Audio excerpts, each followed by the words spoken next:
The explosion ripped through P7X338's cultivation facility with the fury of a dying star. Rick Hunter's Veritech tumbled through alien sky, warning alarms screaming as his fighter systems struggled to compensate for the electromagnetic pulse that had just fried half his avionics. Below him, what had been Earth's most productive protoculture farm 3 minutes ago was now a crater surrounded by burning ancient infrastructure and SGC personnel, scrambling for cover as Anubis's Hatak mothership unleashed another devastating barrage. Skull leader to all units, break formation. Roy Fokker's voice crackled through damaged comms. Those aren't standard staff cannons, they're using something new. Rick didn't need the warning. He'd seen the weapon discharge. Golden energy wrapped in purple lightning that moved like it was alive, is seeking targets rather than following ballistic trajectories. The blast that caught his wingman hadn't just destroyed Lieutenant Sterling's fighter, it had disintegrated it at the molecular level, leaving nothing but ionized particles where Max had been flying 5 seconds ago. "Rick, get clear!" Carter's voice cut through the chaos.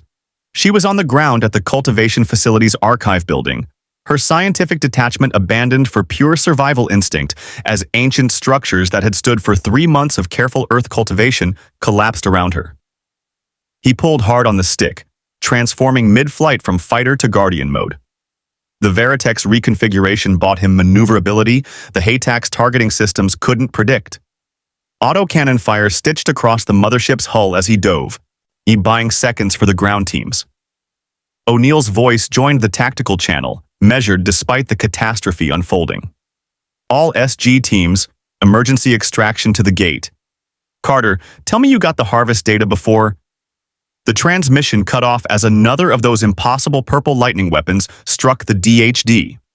The dial home device, their only way home, exploded in a shower of crystal fragments and ancient circuitry. They were stranded. 3 months. That's how long it had been since the SDF-1's dimensional fold accident brought 2 versions of Earth's desperate fight for survival into collision.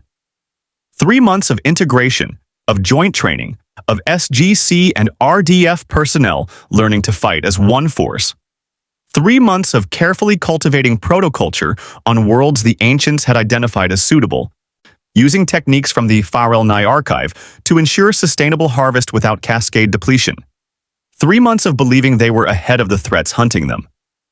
Rick transformed to Batloid mode, his Veritech reconfiguring into 15-foot humanoid robot form as he landed hard beside Carter's position. The mechanical giant provided cover as she grabbed data crystals from the archive terminal, ancient text scrolling across screens showing cultivation progress, harvest yields, genetic compatibility markers, years of research compressed into desperate seconds.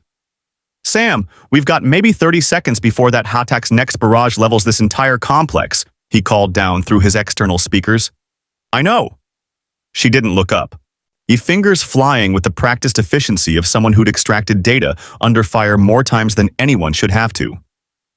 "But if we lose this information, we lose 3 months of cultivation work and any chance of understanding why Anubis's new weapons work." Daniel Jackson sprinted across the compound, ancient tablet tucked under one arm, P90 in the other hand, firing controlled bursts at Jaffa shock troops advancing through the burning facility. Teal'c provided covering fire, his staff weapon dropping warriors with brutal precision despite overwhelming numbers. Above them all, the Hatak rotated slowly, its ventral weapons ports glowing with that sickening purple-gold light that meant another impossible weapon discharge was charging. This close, Rick could see details his tactical displays had missed during the initial assault. The hull modifications that didn't match any Goa'uld design in SGC databases. The energy signature that read like Protoculture and Naquata, somehow forced into unholy fusion. The ancient symbols etched along the weapon barrels that made Daniel's archaeological instincts scream wrongness. Anubis hadn't just found ancient technology. He'd figured out how to combine it with protoculture principles, creating weapons that violated everything both universes understood about energy physics. "Colonel," Carter's shout carried urgency that overrode tactical protocol. "I'm reading a dimensional distortion forming at the rift coordinates. Massive energy spike, way beyond anything we've seen from Zentraedi crossings." Rick's blood went cold. The dimensional rift. For the wound in space-time that connected this universe to the one where Robotech's wars still raged. The gateway that let the SDF-1 arrive 3 months ago and remained stubbornly open despite every attempt to seal it. Intelligence had confirmed Zentraedi forces massing on the other side, waiting for the right moment to push through in force and reclaim the fortress humanity had stolen from their masters. But this energy reading was different, stronger, more controlled. "Carter, what are we looking at?" O'Neill demanded, his position pinned down by Jaffa fire near the collapsed cultivation dome. She stared at her scanner, and Rick saw her face go pale, even through the smoke and chaos. "Sir, it's not Zentraedi signatures. The dimensional mathematics are different, more sophisticated. Someone else is coming through the rift. Someone who knows exactly how to navigate dimensional barriers." The sky above P7X338 tore open. Not the violent purple-white rupture that had heralded the SDF-1's arrival. This was surgical, precise. A dimensional incision performed with scientific exactitude. Through the opening, Rick saw stars that didn't belong to this galaxy, nebulae in colors his eyes couldn't quite process, and emerging from that impossible vista came ships. Not the crude warrior race vessels of the Zentraedi. These were elegant, refined, speaking of a civilization that had mastered protoculture, not through theft and reverse engineering, but through original creation. Organic curves merged with crystalline structures and designs that made ancient architecture look primitive by comparison. And their energy signatures blazed with protoculture so pure, so concentrated, that every sensor within light years screamed overload warnings. Roy Fokker's voice carried an emotion Rick had never heard from his mentor before. Pure, existential dread. "Oh God. Rick, those ships, they match the descriptions from the SDF-1's original databanks, from before we captured it." Rick's hands tightened on his Veritech's controls, understanding flooding through him with sick certainty. The civilization that had built the ship that crashed on Earth in 1999. The ones who had created the Zentraedi warrior race as their soldiers. The masters of protoculture itself, fled from their home galaxy and lost for decades. "The Robotech Masters," he breathed, and they had just found their lost technology, along with 2 entire civilizations cultivating what they considered rightfully theirs. The Robotech Masters flagship hung in P7X338's orbit, like a judgment rendered in crystalline metal and living energy. Its biomechanical hull pulsed with protoculture signatures so intense that every sensor across 3 star systems registered the arrival. On the SDF-1's bridge, still maintaining Earth's orbital defense 10,000 light-years away, Captain Goa'uld stared at the transmitted data with the expression of a man watching his worst nightmares materialize. "Confirm that reading," he ordered, though his tone suggested he already believed it. Lisa Hayes didn't look up from her console. "Confirmed, Captain. Protoculture matrix matches records from the original SDF-1 crash site. Dimensional fold technology centuries beyond even our current capabilities. And sir," her voice caught, "they're transmitting on frequencies we haven't used since before Earth's first contact. They're speaking the language encoded in the ship's original computer core. The language of the civilization that had built the vessel Earth, renamed SDF-1.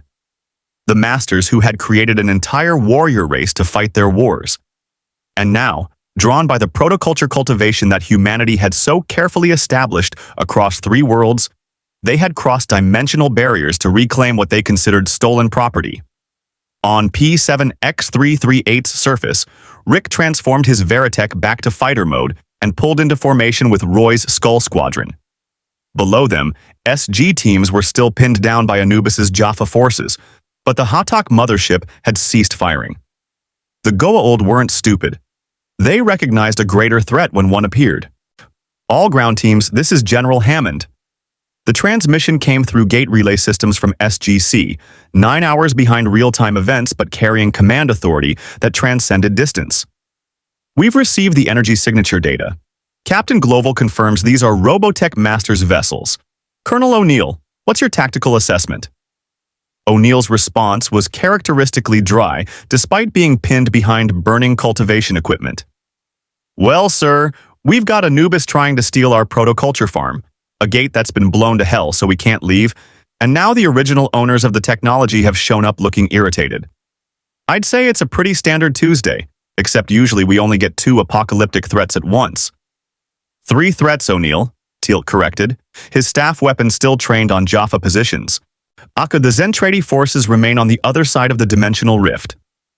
If the Robotech Masters' arrival destabilizes the barrier further, we may face all combatants simultaneously. Rick watched his tactical display as the Masters' ships assumed formation. Not aggressive, but unmistakably dominant. 6 crystalline vessels forming a hexagonal pattern around the planet. Their protoculture reactors creating an energy lattice that would make any escape attempt suicidal. They weren't here to negotiate. They were here to reclaim. A transmission pierced every channel, ancient, Goa'uld, human, and Robotech frequencies simultaneously. The voice that spoke carried harmonics that suggested multiple entities speaking as one. Their consciousness merged through protoculture into something beyond individual identity. Attention, primitive cultivators. You harvest living energy without comprehension. You plant seeds of protoculture without understanding the garden you desecrate. We are the triumvirate of the Robotech Masters. This cultivation, this technology, this knowledge, all belong to us by right of creation. Carter had her scanner out, analyzing the transmission's energy signature. Colonel, they're not just broadcasting. They're using protoculture itself as the transmission medium. The plants we cultivated here are resonating with their message. They're literally speaking through the living energy. Daniel's archaeological mind made connections even as Jaffa warriors advanced on his position. Sam, the Feral Night texts warned about this. Or they said protoculture cultivation above certain thresholds creates what they called resonance beacons. We didn't just grow energy sources. We sent out a signal that any civilization attuned to protoculture could detect across dimensional boundaries. So we rang the dinner bell, O'Neill summarized, firing another burst at approaching Jaffa. Great. Daniel, remind me to read the warning labels before we start galactic farming next time.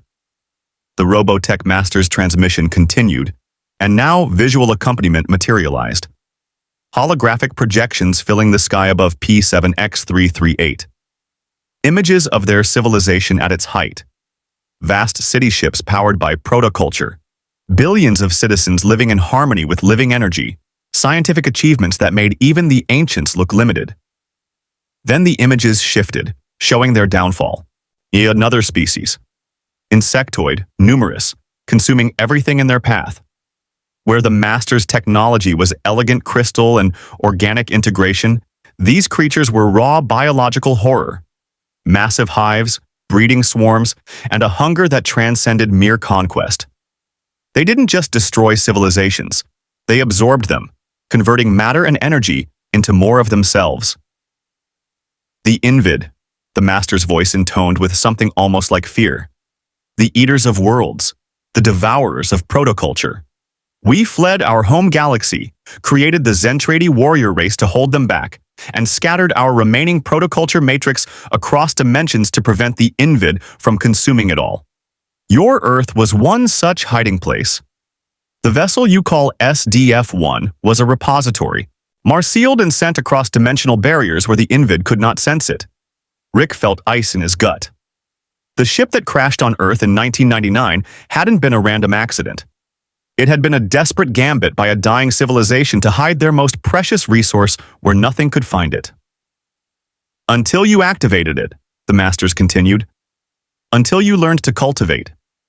Until you created resonance beacons that echo across dimensional barriers loud enough to be heard in galaxies far beyond your comprehension. The holographic images shifted again, and what appeared made everyone on P7X338 freeze. The dimensional rift, the tear in space-time that had brought the SDF-1 to this universe. But the view was from the other side, from the Robotech universe. And massing at the rift's edges weren't just Zentraedi cruisers. Invid, billions of them. Hive ships organic and horrible, scout units swarming like locusts, and at the center of their fleet, something massive. A queen, or command intelligence so vast it registered as a planet-sized biomass of hunger and alien purpose. Your cultivation has called them, the Master said. The Invid sense protoculture across dimensional barriers as sharks sense blood and water. They have found the rift. They have found your beacons. And they come. On the SDF-1's bridge, Dr. Lang was already running calculations, his face ashen. Captain, if the Invid cross through the dimensional rift with the force we're seeing in these projections, both universes face extinction-level events. They don't negotiate. They don't take prisoners. They consume everything until only barren worlds remain. Gloval's hands gripped his command chair. Now, for months, he'd believed the worst threats were the Zentraedi hunting them and the Goa'uld trying to claim Protoculture. Now he faced the realization that Earth's cultivation efforts had inadvertently sent a dinner invitation to the one enemy the Robotech Masters themselves couldn't defeat. Back on P7X338, the standoff had taken on surreal dimensions. Anubis's Jaffa forces, SG teams, and Veritech fighters all frozen in place as the Robotech Masters' revelations sank in. Even the Hatak had ceased tactical movements, its sensors no doubt detecting the same dimensional disturbance readings that Carter's equipment screamed about. Then Anubis himself materialized. Not via ring transport, through pure energy transference that spoke of ascended being capabilities. The half-ascended Goa'uld appeared in physical form 50 feet tall, his body flickering between corporeal and energy states. Ancient knowledge stolen from forbidden repositories, making him something more than Goa'uld, but less than truly ascended. Robotech Masters, his voice boomed with power that made the air itself vibrate. I am Anubis, inheritor of ancient knowledge, wielder of technologies you cannot comprehend. Your protoculture is impressive, but it is merely energy. I possess understanding of dimensional physics that transcends your biological limitations.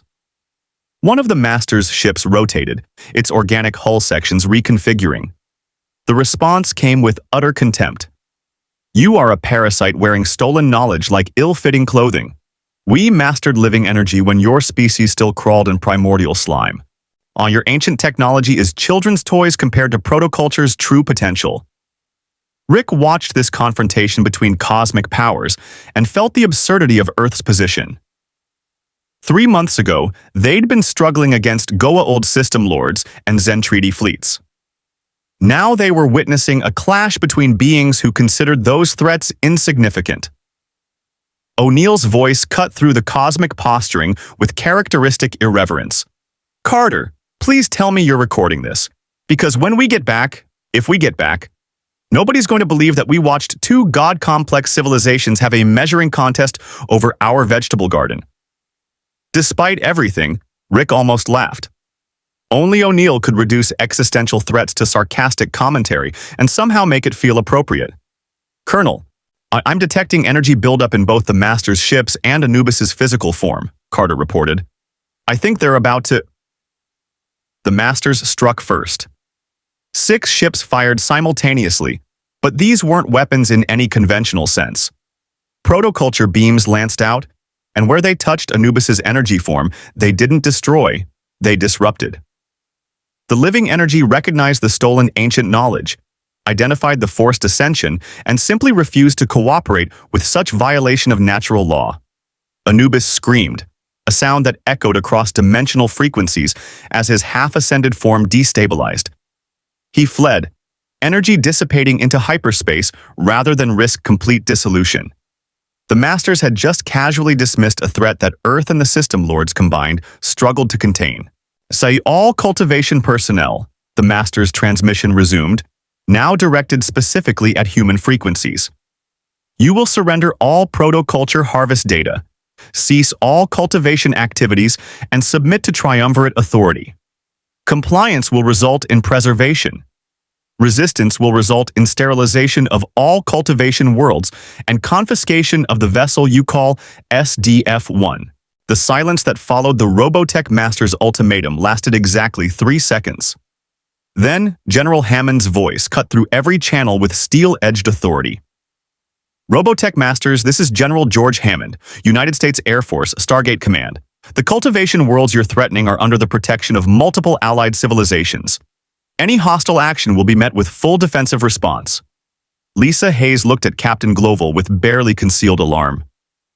Captain, with all respect to General Hammond, our defensive response against technology this advanced is suicide. Perhaps, Goa'uld replied quietly. But the general understands what I'm beginning to realize. If we surrender now, we establish precedent that whoever has superior technology owns whatever they claim. On Earth has spent 3 months building alliances, establishing trust with the Tok'ra, the Free Jaffa, the Asgard. Backing down to the Masters destroys all of it. On P7X338, Rick transformed his Veritech to Batloid mode and landed beside O'Neill's position. The mechanical giant knelt, and Rick's voice came through external speakers. Colonel, I need to tell you something about the Robotech Masters, about what they did to create the Zentraedi. O'Neill looked up at the 15-foot war machine, reading something in Rick's tone. I'm listening. The Masters don't view individuals as having inherent worth, Rick said carefully. They're a triumvirate, 3 beings who merged their consciousness through protoculture centuries ago. To them, individual identity is inefficiency. So they created the Zentraedi as clones specifically bred without capacity for culture, art, or independent thought. Pure warriors, nothing more. The Masters see us the same way, raw biological material that might be useful if properly controlled. Teal'c's voice joined the conversation, the Jaffa warrior having moved to their position during the standoff. They are no different from the Goa'uld then, masters who view all others as slaves or tools. No, Rick corrected. The Goa'uld want worship and dominance. The Masters just want efficiency. They'll preserve us by removing everything that makes us human. Our independence, our creativity, our ability to choose. They'll optimize us. Carter finished downloading the cultivation data and sprinted to their position, Daniel covering her movement. She'd been listening through comms. Yes, Rick's right. I've been analyzing their transmission frequencies. The Masters aren't 3 separate entities anymore. They're a single consciousness distributed across 3 bodies. Every time they say we, they mean it literally. They can't comprehend why we'd resist because, to them, individuality is a design flaw they corrected in themselves centuries ago. Daniel adjusted his glasses, his archaeologist's mind making connections. The Fahrelne texts make sense now. They didn't just warn about cultivation thresholds attracting attention, they warned about civilizations that had achieved unity through consumption of self. That's what the Masters did. They consumed their own individuality. A new transmission pierced their frequency, this one from the SDF-1, but not from Goa'uld. Doctor. Lang's voice carried urgency and something that sounded like barely controlled excitement. SG-1, this is Dr. Lang. I've been analyzing the Masters ship's energy signatures against our database from the original SDF-1 crash. There's a discrepancy. Their protoculture readings are wrong, too pure, too concentrated, too stable. It's not natural cultivation. They're burning through reserves, and based on power consumption rates, those ships have maybe 48 hours of operational capacity before they start experiencing cascade depletion. O'Neill processed this. Doc, are you saying the scary god ships are running on fumes? I'm saying they're desperate, Lang replied. The Invid didn't just chase them from their home galaxy. They destroyed their protoculture cultivation infrastructure. The Masters fled with whatever reserves they could carry, and they've been burning through it for years searching for the SDF-1 and other hidden repositories. Finding our cultivation worlds isn't just about reclaiming property. It's about survival. They're starving. Rick's tactical mind raced. That's why they're pushing so hard. Why they risked dimensional crossing. They need our harvest data not to control us. They need it to save themselves. Which gives us leverage, Carter said, her scientific mind already gaming scenarios. But also makes them more dangerous. Desperate civilizations make catastrophic decisions. The Robotech Masters transmission resumed, but this time directed specifically at the SDF-1. Zor's vessel, the ship that bears our greatest scientist's legacy. You have proven resourceful in evading the Zentraedi. Ingenious in reverse engineering technology never meant for lesser species. But you are children playing with forces you cannot comprehend. Goa'uld activated the SDF-1's main communication array. We comprehend enough to recognize desperation when we see it. Your ships are burning protoculture at unsustainable rates. You need our cultivation techniques not to dominate us. You need them to survive. That changes the conversation considerably. The pause that followed spoke volumes. When the Masters responded, their unified voice carried a note Rick had never expected to hear. Respect. You are more perceptive than anticipated. Very well. Proposition. You possess cultivation knowledge extracted from Fahrelne archives. We possess original protoculture matrix refinement techniques that the ancients never achieved. The collaboration would benefit both civilizations. We will share our technology in exchange for your cultivation protocols and access to one cultivation world. And if we refuse? Hammond asked. Then the Invid arrive in 72 hours, the Masters stated flatly. Without our ship's defensive capabilities, without knowledge of Invid weaknesses we have spent centuries learning, your 2 Earths will fall within days. The Stargate network will become highways for Invid conquest. Every world you have allied with will be consumed. This is not threat, merely statement of tactical reality. Teal'c's expression darkened. They offer protection at the cost of submission. It is the same bargain the Goa'uld offered the Jaffa for millennia. Not exactly the same, Daniel interjected. The Goa'uld promised divinity. The Masters are offering survival. There's a difference. Is there? O'Neill challenged. They're still demanding we choose between freedom and existence. On the SDF-1's bridge, Claudia Grant's tactical board suddenly lit up with new contacts. Captain, massive energy surge at the dimensional rift. Zentraedi fleet emerging. 200 cruisers, 40 capital ships. They're heading straight for Earth. Roy Fokker's voice came through from his Veritech patrol position. It gets better. I'm reading something behind the Zentraedi formation. Oh God, those are Invid scout ships. Thousands of them. The Masters weren't exaggerating. Rick watched his long-range scanners confirm Roy's report. The Invid scouts were smaller than their capital ships, but numerous beyond counting. Organic fighters that moved with insect-like coordination, their sole purpose seeking protoculture. Behind them, barely visible at the edge of sensor range, the massive Invid hive ships began their dimensional crossing. The nightmare scenario had arrived. Zentraedi forces loyal to the Masters' ancient commands. Invid swarms hunting protoculture, and the Masters themselves demanding Earth's submission as price for survival. Hammond made a decision. Captain Goa'uld, your assessment. Can we fight all 3 forces simultaneously?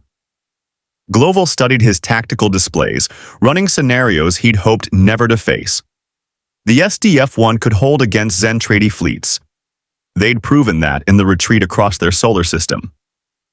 F-302 squadrons and Veritech wings together could handle Goa'uld motherships. But Invid were different. They didn't fight for territory or conquest. They swarmed, consumed, and moved on like locusts made of metal and biological horror. Honest assessment, General? We survive maybe 6 hours against Invid numbers this large. Maybe 12 if we coordinate perfectly with the Masters' forces. Without their anti-Invid weapons, technology they've perfected through decades of warfare, we lose. Both Earths, every allied world, the entire Stargate network. We lose everything. Then we negotiate, Hammond said, though his tone suggested the words tasted like ashes. No. The voice that interrupted was unexpected. Jacob Carter, Sam's father and host to the Tok'ra symbiote Selmak, appeared on the transmission. His eyes glowed with symbiote presence. General Hammond, Selmak and I have been monitoring this situation. The Tok'ra have encountered civilizations that made similar bargains with technologically superior species claiming to offer protection. It never ends with one world. It never stops with simple cooperation. The Masters will take and take and take until humanity exists only as biological components in their protoculture optimization calculations. Jacob, we're talking about extinction if we refuse, Hammond replied. Then we find a third option, Jacob said firmly. The one thing Earth has proven genius at, creative solutions when facing impossible odds. Carter looked at her father's transmission, then at her teammates. Her scientific mind was already racing. What if the Masters are wrong about the Invid timeline? Dr. Lang said their ships are running on reserve power. They cross dimensions tracking our cultivation signals. What if... Her eyes widened. What if we shut down all cultivation operations simultaneously? Cut the protoculture beacons the Invid are following. Daniel caught on immediately. The Invid are tracking energy signatures, living energy. If we stop cultivating, stop harvesting, stop using protoculture in any detectable way, the beacon fades, Rick finished. The Invid lose the trail. They're not strategists. They're biological imperative given form. No protoculture signal means no target. But that leaves us with depleted reserves, Dr. Lang countered. The SDF-1 operates on protoculture. Without cultivation, we're back to running on fumes ourselves within months, which is where the hybrid Naquata protoculture reactors come in, Carter said, her mind racing through calculations. Dr. Lang, your team and mine have been working on integration for 3 months. What if we fully commit to the hybrid model? Use our existing protoculture reserves purely for critical systems while running everything else on Naquata generators? Lang pulled up holographic projections on the SDF-1's bridge. Theoretically possible, but Major, we're talking about complete power system overhaul during a multi-front war. The engineering challenges alone are preferable to extinction or slavery, Global interrupted. Dr. Lang, work with Major Carter. I want feasibility assessment in 2 hours. The Robotech Masters transmission cut through again, and this time their unified voice carried an edge of amusement. Clever biological. You propose shutting down the beacon to hide from the Invid while replacing living energy with crude mineral-based reactors. Admirable creativity, ultimately futile. The Invid have already locked onto this dimensional signature. The cultivation worlds have been broadcasting for months. You cannot simply turn off a lighthouse already guiding ships to shore. Rick felt his stomach drop. They were right. The Invid weren't just following active cultivation. They were following the residual energy signature that 3 months of intensive farming had burned into local spacetime. Shutting down now would be like turning off a fire alarm after the fire trucks were already en route. Then we evacuate the cultivation worlds, O'Neill said. Scorched earth. If there's no protoculture left when the Invid arrive, there they move on to find other targets.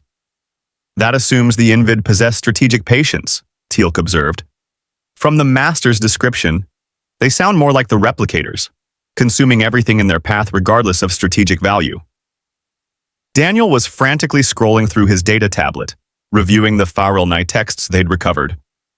Wait, there's something here. A passage about living energy's natural predators and how the Farilni dealt with civilizations that consumed protoculture unsustainably. They didn't fight them. They redirected them. Carter leaned over his shoulder, reading the ancient script. Redirected how?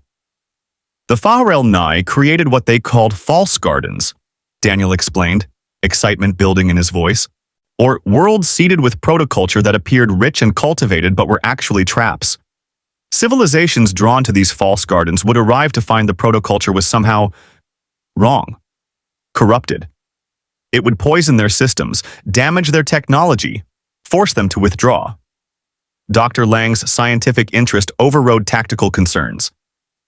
Dr. Jackson, that's theoretically brilliant but practically impossible. We barely understand protoculture cultivation after 3 months.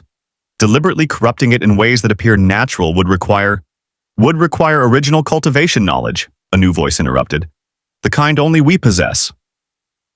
The transmission came from one of the Robotech Masters' ships, but the holographic projection that materialized on the SDF-1's bridge showed something unexpected. Not the merged triumvirate entity, but 3 distinct individuals, ancient, frail, their physical forms sustained only by the protoculture matrices surrounding them. I am Bokaz, the first figure said, his voice carrying millennia of weariness. I am Dog, the second added, his expression unreadable. I am Shazan, the third completed. We speak now not as the triumvirate, but as the remnants we once were. Before unity, before optimization consumed individuality. Global exchanged glances with Lisa Hayes. This was unprecedented. The Masters had broken their merged consciousness to address them as individuals. We heard your Dr. Jackson's proposal, Bokaz continued. We recognize the Farilni methodology. We also recognize its limitations. The Invid have evolved. They detect corrupted protoculture and avoid it. But, he paused. Iron something that might have been hope flickered across his ancient features. There is one type of protoculture signature they cannot resist. One beacon they will follow above all others. The original, Dog said quietly. The first cultivation. The mother matrix from which all protoculture descends. We possess samples, carefully preserved since the fall of our homeworld. If we were to plant it, to let it grow, to create a beacon so pure and strong that it drowns out all others. The Invid would converge on that location, Shizan finished, abandoning all other targets to consume the greatest prize. Hammond saw the trap immediately. And who would volunteer to be that bait? The three masters looked at each other, and for a moment, they were simply three old beings who had lived too long and sacrificed too much. We would, they said in unison. Our ships, our remaining reserves, our lives.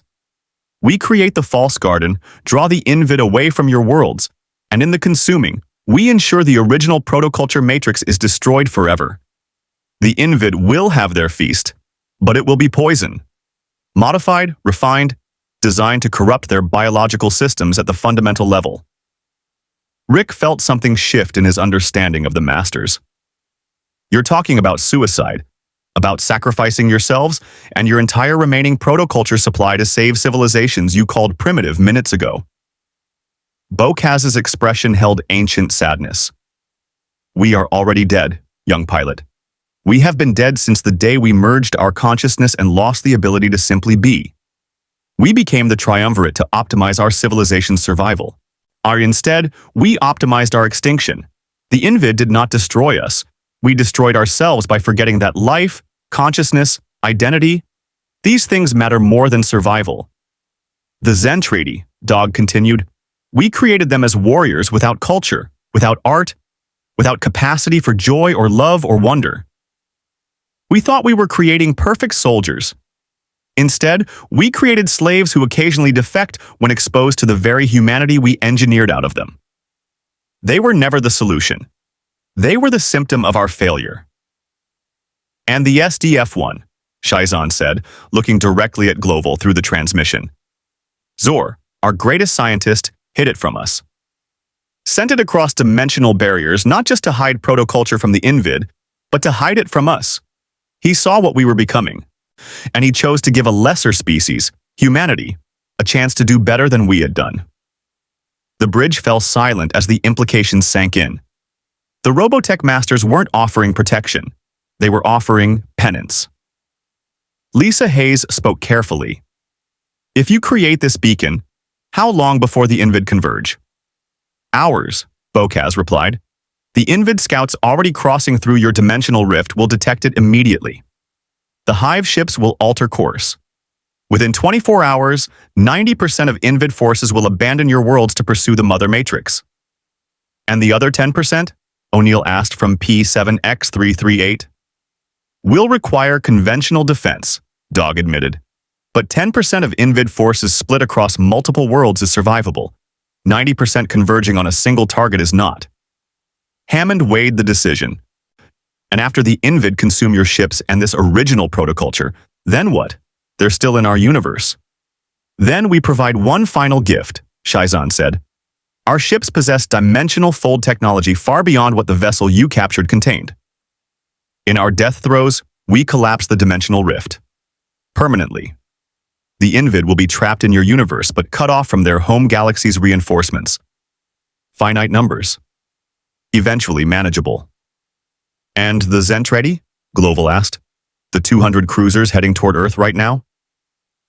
The Master's expressions flickered with something complex.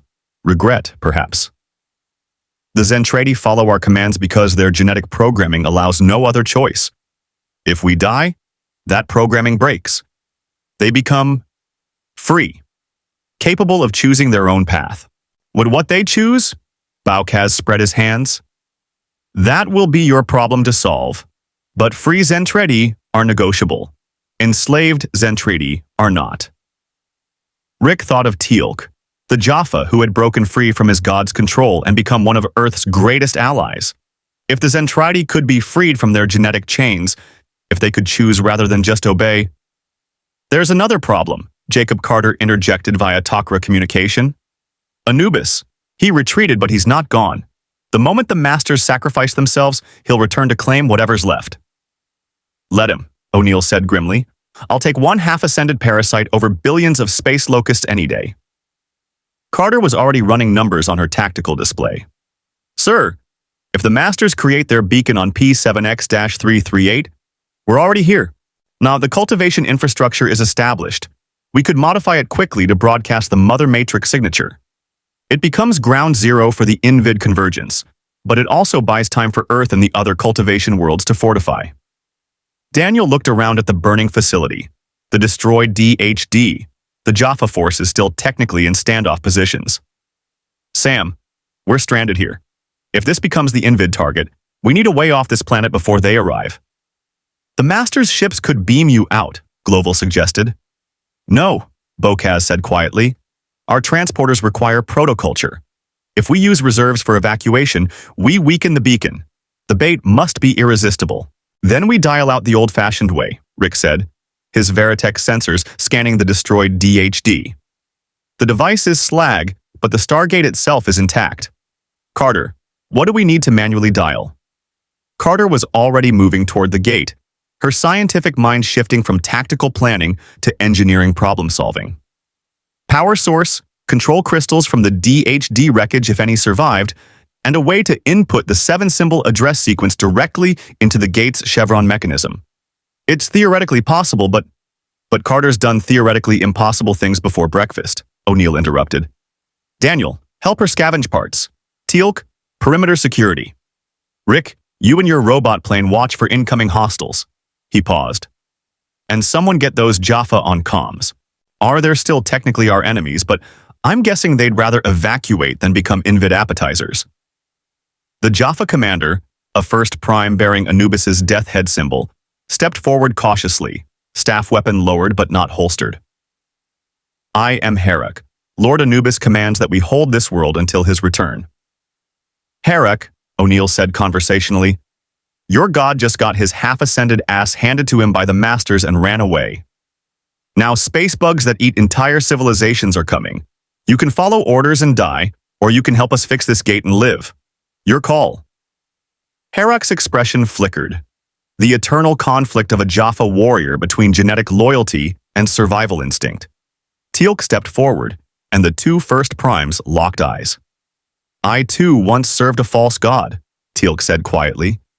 I too believed loyalty to my master was paramount. Then I learned that survival without honor is slavery, and honor sometimes means choosing life over obedience. Anubis abandoned you here. What loyalty do you owe a god who treats his first prime as disposable? For a long moment, Harak said nothing. Then, with deliberate precision, he turned to his warriors. Assist them. We repair the Chapa Eye. Rick watched this exchange with new appreciation for Teal'c's influence. 3 months ago, he'd been a fighter pilot who understood tactics and combat. Now he was learning that sometimes the most important battles were fought with words, not weapons. Above P7X-338, the Robotech Masters ships began their final configuration, and the 6 crystalline vessels moved into a formation that even Rick's tactical training recognized as defensive, not protecting themselves, but preparing to become the most attractive target in the universe. Energy began building in their cores, protoculture signatures spiking as they prepared to plant the Mother Matrix. On the SDF-1's bridge, Dr. Lang watched the readings with scientific horror and admiration. Captain, what they're doing is magnificent and suicidal. They're converting their remaining life support systems into pure protoculture broadcast. In 3 hours, those ships will be uninhabitable for biological life. They're literally sacrificing themselves atom by atom. Lisa Hayes monitored the Zentraedi fleet approaching Earth. Captain, the Zentraedi formation is slowing. They're confused. Their orders were to support the Masters, but if the Masters are committing suicide, their programming doesn't have protocols for this scenario. Which means we have a narrow window, Global said. Commander Fokker, scramble all Veritech squadrons. Not for attack, for escort. I want our fighters flanking the Zentraedi fleet in defensive formation. Show them we're not enemies in this. Roy's voice came back skeptical. Captain, the Zentraedi have been trying to kill us for a year. Now we're protecting them? Now we're giving them a choice, Global corrected. If the Masters die and their genetic programming breaks, The first thing those warriors see should be humanity offering alliance, not attacking. First impressions matter. Rick heard this exchange through his Veritech's long-range comms and felt pride in his captain's tactical vision. Goa'uld understood something fundamental. You didn't end wars by defeating every enemy. You ended them by turning enemies into allies. On P7X338's surface, Carter had salvaged 3 intact control crystals from the destroyed DHD and was attempting to jury-rig them into the Stargate's manual control system. Daniel assisted, his ancient language skills letting him decode the gate's original programming interface. Herrick's Jaffa engineers, experienced with ring transport technology, provided insights into energy conduit repairs that even Carter hadn't considered. Okay, Carter said, wiping sweat from her forehead. We've got power, we've got rudimentary controls, but we're missing the point of origin symbol, the 7th chevron that tells the gate where we're dialing from. Without it, we can't establish a stable wormhole. Daniel studied the gate's symbols, comparing them against his database of known Stargate addresses. The point of origin is unique to each gate. We'd need to identify which symbol on this particular gate corresponds to P7X-338's stellar cartography designation. Or, Herrick said quietly, you could use the symbol Lord Anubis' scientists identified when claiming this world for cultivation. He pointed to a specific glyph, an abstract representation that could have been a stylized plant or flame. This, the symbol of growing things. Your people called it a cultivation world. Our scholars interpreted the gate's own designation as recognition of that purpose. Carter stared at him. You're helping us. I am choosing to live, Herrick replied simply. Teal'c taught me that is not shameful. The gate began to spin under Carter's makeshift control system. Chevrons locked one by one, the familiar sequence that represented hope, home, survival.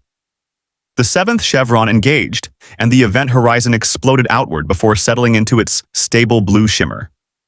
We've got a wormhole, Carter shouted, but I have no idea how long this jury-rigged system will hold. Everyone through now. SG teams began evacuating, followed by Herrick's Jaffa warriors. Rick transformed his Veritech to Batloid mode, providing cover as the last personnel sprinted toward the gate. Above, the Robotech Masters beacon reached operational intensity.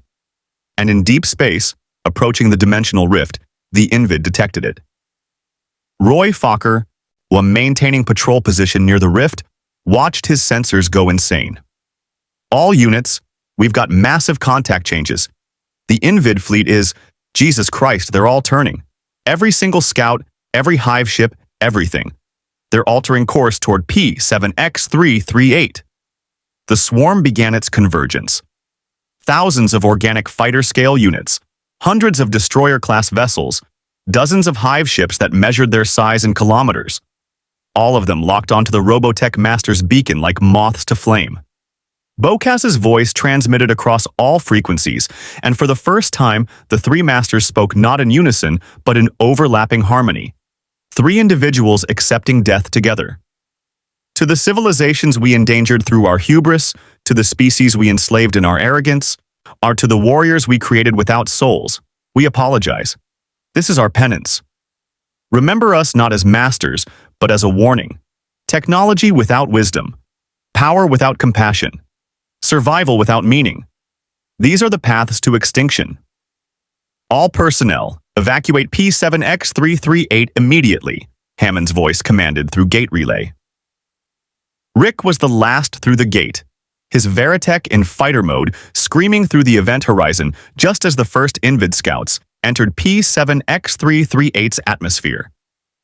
He tumbled into SGC's gate room, his fighter's momentum carrying him across the floor in a shower of sparks until he crashed into the far wall. The iris clanged shut behind him. In the silence that followed, everyone in the gate room simply breathed. They'd escaped. Barely. On the tactical displays, they watched as the Invid converged on P7X338 in numbers that defied comprehension. The Robotech Masters ships didn't fight. They simply broadcast, their Protoculture beacon crying out across dimensional frequencies with irresistible purity. The Invid swarmed. Thousands became millions. The planet's surface disappeared under a tide of organic horror as the swarm descended to consume the beacon's source. And then, with perfect timing, the Robotech Masters triggered their final gift. The 6 crystalline ships imploded simultaneously, their dimensional fold drives collapsing not inward but across dimensional barriers. The rift between universes, the tear in space-time that had connected the Robotech universe to the Stargate universe, twisted, buckled, and sealed. The Zentraedi fleet caught mid-crossing and found themselves fully in the Stargate universe with no way home. 200 cruisers suddenly adrift without masters to command them. The Invid, billions strong, found themselves trapped, cut off from their home galaxy's reinforcements. Finite, eventually manageable. And on P7X338, nothing remained but a dead world and the fading energy signatures of 3 beings who had chosen redemption over survival. The SGC briefing room, 48 hours after the Robotech Masters' sacrifice, held more factions than any meeting in human history. Captain Goa'uld and his RDF senior staff occupied one side. General Hammond and SG-1 held center positions.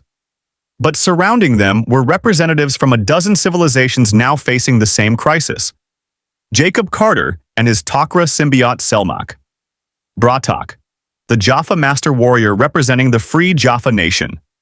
Thor, the Asgard supreme commander, his gray form projected holographically since his physical presence was elsewhere, managing replicator containment. And most startling of all, a Zentraedi commander named Dolza, who stood 9 feet tall even after undergoing the micronization process that had shrunk him from his natural 50-foot stature. The Invid situation is contained but not resolved, Hammond began, pulling up galactic tactical displays. They're trapped in our universe, cut off from reinforcements, but current estimates put their numbers at 14 billion individual units spread across 47 star systems they've already consumed since the rift closed. Thor's holographic form flickered with concern. The Asgard have monitored Invid expansion. Their consumption rate is exponential. Each world they devour provides biological matter to breed more units. Left unchecked, they will strip entire sectors of all life within 2 years. Which is why we're here, Bratok said, his aged voice still carrying warrior strength. The Free Jaffa have fought the Goa'uld for freedom. Now we face an enemy that does not enslave, it consumes. This threatens all peoples, Jaffa, Ytauri, Tok'ra, all who walk free under the stars. Dolza shifted uncomfortably, his massive frame barely fitting in the reinforced chair SGC engineers had hastily constructed. The Zentraedi were bred for war against the Invid. For thousands of years, we fought them at the Robotech Masters' command. Now, his voice held something Rick had never expected to hear from a Zentraedi. Uncertainty. Now we have no masters. Our genetic programming demands we follow orders, but there are no orders to follow. My fleet of 200 cruisers orbits your Earth, and we do not know what we are supposed to do. Rick watched this massive warrior grapple with freedom and felt kinship. He'd been a fighter pilot following orders his whole life. Then the SDF-1 crash landed him into a war that required him to think, choose, question. Adolza's struggle was the same, just magnified by genetic engineering specifically designed to prevent independent thought. What do you want to do? O'Neill asked simply. Dolza looked at him as if the question itself was alien. Want? We are Zentraedi. We fight. It is what we are. No, Teal'c said quietly, and all eyes turned to the Jaffa warrior. You were created to fight. What you are now, that is your choice. I was born Jaffa, genetically modified to carry a Goa'uld larva, bred to serve false gods. But I chose to be more than my breeding. I chose freedom. I chose the Tauri as allies not because programming demanded it, but because they proved themselves worthy of trust. What do you choose, Dolza of the Zentraedi? The massive warrior sat silent for a long moment. Finally, we choose to fight the Invid, not because masters command it, because... He struggled for words. Because if we do not, they consume everything, including us. This is practical, strategic, It's enough, Gloval said. Commander Dolza, the SDF-1 was built from a Zentraedi ship. Our crews have spent a year learning to operate systems originally designed for your people. We understand your technology. We can fight alongside you. And the Free Jaffa bring numbers, Bratak added. Hatak vessels, Alkesh bombers, thousands of warriors who have learned to fight without gods commanding them. We know what it is to claim freedom through battle. Jacob Carter's eyes glowed as Selmak spoke through him. The Takra provide intelligence networks across the galaxy. We can coordinate between factions, identify invid expansion patterns, and locate worlds that require immediate defense. Thor's holographic form shifted. The Asgard cannot commit military forces. Our war with the replicators demands our full attention, but we can provide technological support. Weapons modifications, shield enhancements, tactical databases from our own encounters with consuming species. Hammond saw the alliance forming, a coalition of species who weeks ago would have been enemies, or at best cautious neutrals. The Invid threat had accomplished what diplomacy alone never could, forced cooperation through shared existential danger. Then we have the framework for an operational alliance, Hammond said, but we're missing critical intelligence. Major Carter, what do we know about Invid capabilities beyond what the Masters told us? Carter pulled up holographic displays showing the few encounters they'd documented. Sir, the Invid are partially organic, partially mechanical. Biotechnology that blurs the line between living tissue and constructed systems. Their scouts are fast and numerous but lightly armed. Their destroyers pack serious firepower but are less maneuverable. The hive ships? She paused, pulling up images that made everyone in the room tense. The hive ships are mobile factories. They consume a planet's biosphere and use the matter to breed more Invid. Stop the hive ships, and you stop their reproduction. How do we stop something that size? Roy Fokker asked, studying the images. Hive ships measured in kilometers, or their organic hulls bristling with launch bays that could deploy thousands of fighters. Concentrated firepower, Dolza said with certainty. Zentraedi battle doctrine against hive ships. Cruiser formations create overlapping fire zones. The hive ships are massive but slow. They rely on fighter screens for protection. Eliminate screens, expose the hive, concentrate fire on breeding chambers. The Jaffa can provide the fighter screens, Bratak noted. Death gliders are inferior to your Veritech craft, but in sufficient numbers they can occupy Invid scouts while capital ships engage primary targets. Rick saw the strategy forming. Combined arms tactics utilizing each faction's strengths. Zentraedi cruisers for heavy firepower. SDF-1 as mobile command platform with transformation capabilities providing tactical flexibility. Veritech and Death Glider squadrons for fighter superiority. Takra intelligence coordinating everything. There's another problem, Daniel interjected, his archaeological mind seeing patterns others missed. The Invid don't just consume worlds randomly. According to the Masters data, they follow protoculture signatures, which means our cultivation worlds are still at risk despite shutting down operations. Dr. Lang nodded grimly. The residual protoculture in the soil, the plants we cultivated for 3 months, that energy signature will persist for years. We stopped broadcasting, but we didn't eliminate the scent. To use Dr. Jackson's earlier metaphor, we turned off the lighthouse, but the ships already know where the shore is. Then we fortify those worlds, Hammond decided. Station defensive fleets, establish orbital platforms. I make them too costly to attack. The Invid operate on consumption efficiency. If defending a target costs them more resources than conquering it provides, they'll move to easier targets. That's defensive strategy, O'Neill pointed out. We also need offensive. We can't just wait for the Invid to pick their targets. We need to hit them while they're still disorganized from losing their dimensional connection. Thor's image flickered with what might have been Asgard approval. Colonel O'Neill demonstrates sound tactical thinking. The Invid swarm operates with hive intelligence. Eliminate Queen-class organisms within hive ships, and entire sectors of their forces become uncoordinated. The Asgard can provide targeting data on likely Queen locations. Rick raised his hand like a student, then felt foolish. But everyone turned to him anyway. Question: The Robotech Masters said the Invid consume Protoculture. What happens to Invid units when their Protoculture supply runs out? Do they die? Hibernate? What? Dr. Lang's eyes widened. That's brilliant, Lieutenant. The Invid trapped here are finite. They can breed more units, but each unit requires Protoculture to function. If we can starve them, prevent them from reaching new Protoculture sources long enough, their existing reserves deplete and their fleet loses functionality. A siege, Teal'c observed. Not of a fortress, but of an entire enemy fleet. Deny them resources, wait for attrition to weaken them, then strike when they are vulnerable. But how do we deny them Protoculture when they're already consuming 47 worlds? Carter challenged. Selmak spoke through Jacob. 47 worlds they're consuming now. But intelligence suggests they haven't yet located the remaining 2 cultivation worlds you established.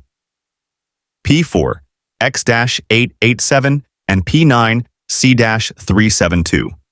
If we can hide those worlds, defend them absolutely, we deny the Invid their primary targets. And the planets they're currently consuming? Lisa Hayes asked. The briefing room fell quiet. The unspoken reality was that those worlds were lost. Billions of individual life forms being converted into Invid biomass. Ecosystems stripped to barren rock. The Coalition couldn't save everyone. We save who we can, Hammond said, quietly but firmly. Evacuate populations where possible through the Stargate. Coordinate with allied worlds to absorb refugees. But our strategic priority is preventing Invid expansion to new systems while we organize counteroffensive. Dolza shifted in his massive chair. Or the Zentraedi do not retreat. We do not evacuate. We fight until victory or death. Then this is your opportunity to learn something new, Global said, not unkindly. The SDF-1 spent months in retreat, evacuating civilians, preserving lives while fighting delaying actions. We lost battles but survived the war. That's what we need now. Strategic patience mixed with tactical aggression. 3 weeks into the Invid War, as it was now universally called, Rick Hunter stood in the SDF-1's observation deck, watching something that would have been unthinkable months ago. Zentraedi cruisers flew in formation with Earth's F-302 squadrons. Jaffa death gliders provided escort for Veritech wings. And surrounding it all, the massive bulk of the SDF-1 transformed partially, its architecture reconfiguring to provide optimal defensive coverage for the fleet. Beautiful, isn't it? Roy Fokker joined him, 2 coffee cups in hand. He passed one to Rick. Never thought I'd see the day when we'd be flying wing with the giants who tried to kill us for a year. Rick sipped the coffee, terrible as always aboard the Fortress, and considered his response. Dolza told me something yesterday. He said before the Masters programming broke, the Zentraedi didn't have a word for friend, just gradations of enemy and superior officer. Now they're learning there's a whole vocabulary they never had access to. How's he adapting? Roy asked. Must be strange going from giant warrior following orders to 9-foot warrior making decisions. He's terrified, Rick admitted. Won't say it outright, but I can see it. Every choice he makes, he second guesses. Keeps asking if it's correct, rather than if it's right. Yesterday, I watched him spend 20 minutes deciding where to position his fleet in defensive formation. Not because the tactics were complex, because he was afraid of choosing wrong. Roy's expression softened. Sounds familiar. You were the same way when you first joined the squadron. Every decision paralyzed you because you were afraid of getting people killed. Rick smiled, despite himself. I still am afraid. But I've learned that frozen by fear gets people killed faster than a wrong decision does. Dolza's learning that too, just his learning curve affects 200 capital ships and 50,000 crew. An alarm chimed. Both pilots immediately set down their coffee and moved to tactical stations. The observation deck's displays lit up with incoming data. Invid contact, Carter's voice came through fleet-wide communications. P4X-887, one of our remaining cultivation worlds. Hive ship detected at system's edge. 47 scout units approaching planet. Hammond's command voice followed immediately. All units, defensive pattern Theta-7. Dolza, your cruisers form the outer shell. Skull Squadron and Jaffa fighters intercept the scouts before they reach orbital space. SDF-1, provide fire support but maintain position as fleet anchor. Rick was already running toward the hangar bay, Roy beside him. Around them, klaxons wailed as the fortress shifted to combat alert. They'd drilled this scenario dozens of times over the past 3 weeks, integrating forces, learning each other's tactics. Now it was real. In the hangar, Skull Squadron's Veritex stood ready. Rick climbed into his cockpit, systems coming online with familiar precision. The tactical display showed fleet disposition, Zentraedi cruisers already moving to engagement range, death gliders launching from orbiting Haytac vessels, the SDF-1's massive form holding position as mobile command center. Skull Squadron. This is Skull Leader, Roy's voice came through. Remember your training. Invid scouts are fast but predictable. They rely on numbers and swarm tactics. Stay in formation, support your wingmen, and for God's sake, don't chase singles away from the group. Max, you're on my wing. Rick, take position as flight leader for second element. Copy, Skull Leader, Rick replied, his fighter launching from the bay. Transformation to fighter mode, acceleration toward the planet, tactical display tracking friendly and hostile contacts. 47 Invid scouts sounded manageable until you remembered each one was a bioengineered killing machine that operated on hive intelligence. The Invid came into visual range, organic fighters that looked grown rather than built. Green gold carapaces covering machinery that blurred the line between flesh and technology. They moved in perfect coordination, no individual initiative, just collective purpose aimed at the Protoculture signature on P4X-887. All fighters, weapons free, Roy commanded. The battle erupted in the cold vacuum of space. Veritech autocannons opened up, missiles streaking toward Invid formations. Death gliders added their plasma fire, weaving between the larger transforming fighters with precision born from centuries of combat experience. The Invid returned fire with energy weapons that looked almost alive, green bolts that tracked targets with disturbing accuracy. Rick's fighter dodged, rolled, transformed mid-flight to Guardian mode for better maneuverability. His targeting system locked onto an Invid scout, missiles away, impact spreading debris across local space. But where one fell, 2 more immediately moved to fill the gap. Hive intelligence meant no fear, no hesitation, just relentless pressure. Skull 2, you've got 3 on your 6. Roy's warning came with covering fire. Max Sterling's Veritech broke hard left, transformation to Batloid mode, allowing impossible acceleration that left the pursuing Invid overshooting their targets. The Jaffa Death Gliders, less maneuverable than Veritech's but more numerous, formed defensive screens. Their plasma weapons couldn't match Veritech firepower, but concentrated barrages could overwhelm Invid scouts. Rick watched a squadron of 6 gliders coordinate perfectly, their fire converging on a single Invid unit and tearing through its bioarmor. Behind the fighter engagement, Dolza's Zentraedi cruisers opened fire, and their main batteries, designed to fight fleet actions against other capital ships, proved devastating against the smaller Invid scouts. Energy beams as wide as houses swept through space, each hit vaporizing multiple scouts simultaneously. But the real threat hadn't engaged yet. The Invid hive ship held position at System's Edge, a kilometers-long mass of organic horror that pulsed with its own hideous biology. It was breeding more scouts even as the current wave engaged. Rick's sensors detected launch bays opening, new units emerging to replace those destroyed. Carter to all units, her voice cut through the tactical chatter. The hive ship is producing scouts at a rate of 3 per minute. At current attrition rates, we're breaking even but not winning. We need to take out the hive ship itself. Gloval's response was immediate. Dolza, can your cruisers eliminate that hive ship? Negative, Captain Gloval, Dolza replied, his voice still uncertain when making tactical assessments. The hive ship's defensive screens require sustained bombardment. If my cruisers break formation to engage, the scout swarms will penetrate our defensive perimeter and reach the planet. Hammond spoke from SGC Command. Then we need a precision strike team, small, fast, capable of penetrating hive ship defenses while the main fleet holds position. Rick saw the opportunity before anyone said it. SG-1 could do it. F-302s, modified with enhanced shields. Slip through the scout swarms while they're occupied with main fleet engagement. Target the hive ship's breeding chambers directly.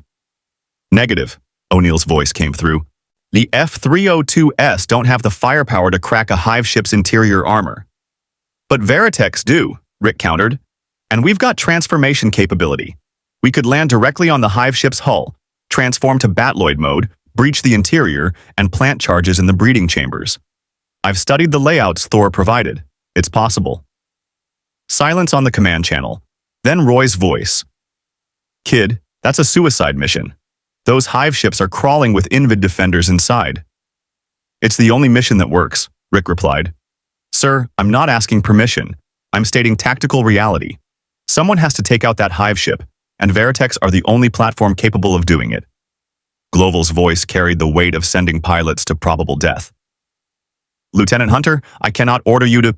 You're not ordering, Captain. I'm volunteering. Skull 3 through Skull 6, form on me. We're going hive hunting. Max Sterling's voice came back immediately. Right behind you, Rick. 3 other pilots confirmed. A 5-fighter strike team against a kilometers-long organic factory that bred living weapons. Roy's voice was quiet. Rick, you better come back. I didn't train you for a year just to watch you pull a heroic sacrifice. Not planning on dying today, Commander, Rick replied, already breaking formation and accelerating toward the hive ship. Just planning on winning. The 5 Veritechs streaked through the battle, weaving between dogfighting scouts and capital ship fire. The hive ship loomed larger, its organic hull pulsing with bioluminescence that revealed launch bays, defensive weapon clusters, and structural weak points. Yeah, targeting the breeding chamber access points Thor identified, Rick transmitted to his team. Land on the hull, breach interior, plant all our remaining missiles as improvised charges. Get out before detonation. Timer set for 5 minutes. That's our window. They landed on the hive ship's hull like mechanical parasites on a living creature. Transformation to Batloid mode, and suddenly 5 15-foot war machines stood on alien biomechanical surface that felt disturbingly warm and alive beneath their feet. Rick's Veritech used arm-mounted weaponry to burn through hull plating. The interior was nightmare made manifest. Organic corridors that pulsed and breathed. Invid defenders that emerged from walls like antibodies, responding to infection, and everywhere the smell of something alive and wrong. Plant charges and move, Rick commanded. The interior of the Invid hive ship was a living nightmare that defied human comprehension. Organic corridors pulsed with bioluminescent veins carrying nutrients to breeding chambers. The walls themselves seemed to breathe, expanding and contracting with rhythms that suggested the entire structure was a single massive organism. Rick's Veritech in Batloid mode barely fit through passages clearly designed for Invid physiology, not human engineering. Charges planted at Breach Point Alpha, Max Sterling reported, his voice tight with controlled tension. Moving to secondary target. Rick, these walls are regenerating behind us. The ship is literally healing the damage we're making. Rick checked his tactical display. 3 minutes until detonation, and they'd only planted charges at 2 of 6 critical breeding chamber locations. But the hive ship's interior defenses were adapting faster than Thor's intelligence had predicted. Invid soldiers emerged from walls, ceiling, floor, bioengineered warriors that existed solely to protect the hive's reproductive capacity. All units, focus on speed over complete coverage, Rick commanded, his Batloid's autocannons tearing through an Invid defender. We need enough charges to cripple breeding operations, not destroy the entire ship. 2 more chambers, then we extract. His team moved through the organic corridors with practiced efficiency, but the hive ship was learning. Each breach they made faced stronger resistance. The walls began secreting some kind of acidic compound that ate at their Veritech's armor. Temperature inside the ship spiked, the hive recognizing intruders and attempting to cook them alive. Boy, Skull 5 is down, Lieutenant Chen's panicked voice cut through comms. My Veritech's leg actuators are seized. The heat's melting my hydraulics. Rick made the impossible calculation instantly. Chen, eject and run on foot. Head back toward our entry breach. We'll extract you with the rest of us. Sir, I can still... That's an order, Lieutenant. Move. Outside the hive ship, the space battle had reached critical intensity. Daniel Jackson, monitoring from P4X-887's surface archaeological site where he'd been documenting ancient ruins, watched the tactical display with growing concern. The Invid scouts kept coming, waves replacing waves, and while Dulce's cruisers and the combined fighter wings held the line, attrition was mounting. "Jack," he transmitted to O'Neill aboard the SDF-1, "So the ancient ruins here have inscriptions about the violates encountering something they called void gardens, places where living energy was consumed by biological systems. I think the ancients fought the Invid or something like them millions of years ago." O'Neill's voice came back distracted by tactical command duties. "That's great, Daniel. Does ancient history tell us how to kill these things faster?" "Actually, yes." Daniel's excitement overrode protocol. "The violates discovered the Invid hive intelligence operates on protoculture resonance frequencies. Disrupt that frequency, and individual Invid units lose coordination. They don't die. They just become uncoordinated. The ruins here describe a device that generated counter-resonance, essentially jamming the hive mind." Carter's voice cut in immediately. "Daniel, can you activate this device?" "It's already active," Daniel replied, staring at the ancient mechanism that had apparently been running autonomously for millions of years. "It's been broadcasting low-level counter-resonance this entire time. That's probably why the ancients established this as a cultivation world. The device prevented Invid from detecting the protoculture signature." "But I can boost the output." "Do it," Hammond commanded. "If we can break their coordination even temporarily, it might give Rick's team the window they need to extract." Daniel's fingers flew over the ancient interface, his knowledge of the language allowing him to navigate controls designed for beings millions of years dead. The device responded, its output increasing exponentially. The effect was immediate and spectacular. The Invid scout formations faltered. Individual units suddenly broke from coordinated attack patterns, moving erratically as the hive-mind connection disrupted. They didn't retreat. Their biology didn't permit that. But they stopped fighting as a unified swarm and became individual confused organisms. "Whatever you did, Daniel, it's working." Roy Fokker's voice carried relief as his squadron tore through the disorganized Invid. "They're fighting like drunk civilians now." Inside the hive ship, Rick felt the change. The Invid defenders stopped emerging in coordinated waves and started appearing randomly, individually, without tactical cohesion. He seized the opportunity. "All units, plant remaining charges now and head for extraction point." Max's Veritech placed the final charge in a breeding chamber that was literally giving birth to new Invid units as he watched. Organic pods rupturing to release fully formed soldiers. The sight would haunt him for years, but he set the timer and ran. Lieutenant Chen, on foot in his flight suit, sprinted through organic corridors as the ship's immune response tried to seal passages around him. His HUD showed the timer. 90 seconds to detonation. The extraction point was 200 meters away through passages actively closing. Rick's Batloid appeared at a junction, one massive mechanical hand reaching down to scoop up the running pilot. "Got you, Chen. Hold on." The Veritech team burst from the hive ship's hull with 40 seconds to spare, are transforming mid-flight back to fighter mode and accelerating away from the organic monstrosity. Behind them, the planted charges detonated in sequence. The explosions inside the hive ship were visible as bioluminescent flashes beneath its translucent organic hull, like watching organs rupture inside a living creature. The breeding chambers collapsed, the ship's reproductive capacity destroyed. It didn't explode dramatically like a conventional warship. Instead, it simply began dying, its bioluminescence fading as critical systems failed. The Invid scouts throughout the system suddenly went completely inert. Not dead, but catatonic. Without the hive ship's intelligence coordinating them, without breeding chambers producing replacements, they simply stopped. Dulce's voice carried something that might have been awe. "Target destroyed. On all Invid units in system are non-functional. Threat neutralized." Rick guided his damaged Veritech back toward the SDF-1's hangar, exhaustion finally catching up with adrenaline. His team had survived. The cultivation world was saved, but as he looked at his tactical display showing 46 other star systems where Invid hive ships still operated, the victory felt hollow. One hive down, dozens more to go. In the SGC briefing room, where the command staff had monitored the battle in real time, Hammond allowed himself a rare moment of satisfaction before returning to grim strategic reality. Major Carter, analysis of Lieutenant Hunter's operation. Sir, it worked, but it's not scalable, Carter replied. We got lucky. The Invid hadn't adapted their internal defenses yet, and Daniel's ancient counter-resonance device disrupted their coordination at a critical moment. Next time, they'll be ready. Hive ships will have stronger internal defenses, redundant breeding chambers, possibly biological countermeasures to our infiltration tactics. Then we need different tactics for each engagement, Teal'c observed. The Invid learn from defeat.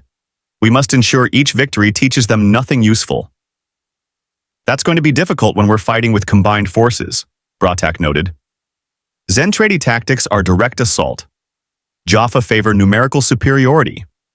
Tauri prefer surgical strikes. Coordinating without creating predictable patterns will require exceptional command integration. Jacob Carter, Selmac's eyes glowing, spoke with symbiote wisdom. The Tok'ra have intelligence on 43 of the 47 systems currently under Invid control. 3 are uninhabited, resource worlds they're stripping for raw materials. We should ignore those temporarily and focus on systems with populations we can still evacuate. That's triage, O'Neill said flatly, choosing who lives based on who we can reach in time. Yes, Selmac replied simply. War requires terrible choices. The alternative is allowing the Invid to consume everything while we exhaust ourselves trying to save everyone. Rick, still in his flight suit and smelling of combat stress, entered the briefing room. His hair was matted with sweat, his hands shaking slightly from adrenaline crash, but his eyes were clear. General Hammond, request permission to speak. Granted, Lieutenant. That was exceptional work today. Thank you, sir, but that's not why I'm here. Rick pulled up holographic data from his Veritex combat recorder. During the hive ship infiltration, I recorded something. The breeding chambers aren't just producing Invid soldiers, they're producing different types. Scouts, soldiers, and something else. Larger units, more complex. I think the Invid are adapting their forces specifically to counter our tactics. Dr. Lang joined the briefing via communication from his laboratory. Lieutenant Hunter is correct. I've been analyzing battlefield data from all engagements over the past 3 weeks. The Invid we're fighting now are morphologically different from the initial units that came through the dimensional rift. They're evolving. Fast. How fast? Hammond demanded.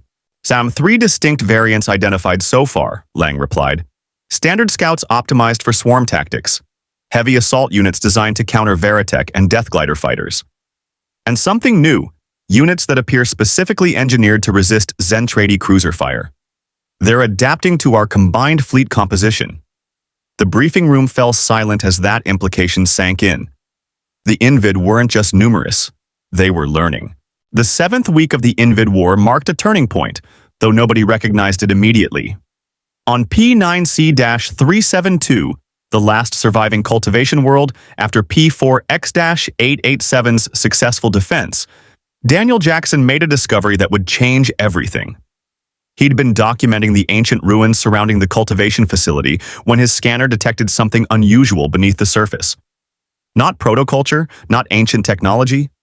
Something older. Something that predated even the Farilnai. Sam, you need to see this, Daniel transmitted, his voice carrying that particular excitement that meant he'd found something archaeologically significant at the worst possible tactical moment.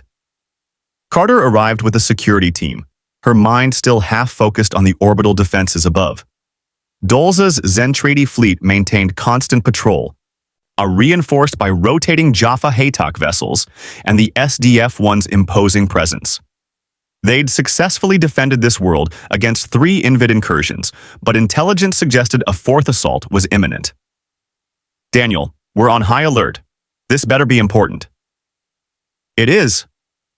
He led her into the excavated chamber, clearly ancient construction, but with design elements that even ancient architecture hadn't incorporated. The walls were covered in script that predated any language in their databases. And at the chamber's center, a crystalline structure pulsed with energy that made their protoculture sensors scream. That's not protoculture, Carter breathed, running her scanner over the crystal. The energy signature is similar, but the fundamental structure is different, more complex, more alive. I think it's what protoculture evolved from, Daniel said, his hands trembling slightly with the magnitude of the discovery. The violates texts mentioned they learned living energy cultivation from someone else, an older civilization they called the first gardeners. I think this is their legacy. The crystal pulsed, and suddenly both their minds filled with information. Not downloaded like the ancient repository, but shared. Images of a civilization that had mastered living energy billions of years before the ancients existed. They hadn't just cultivated protoculture, they'd created it, shaped it, understood it at a level that made even the Robotech Masters look like children playing with toys. And they'd left warnings. Clear, urgent warnings about what happened when living energy was cultivated without proper understanding. "Oh God," Carter whispered as the information flooded through her consciousness.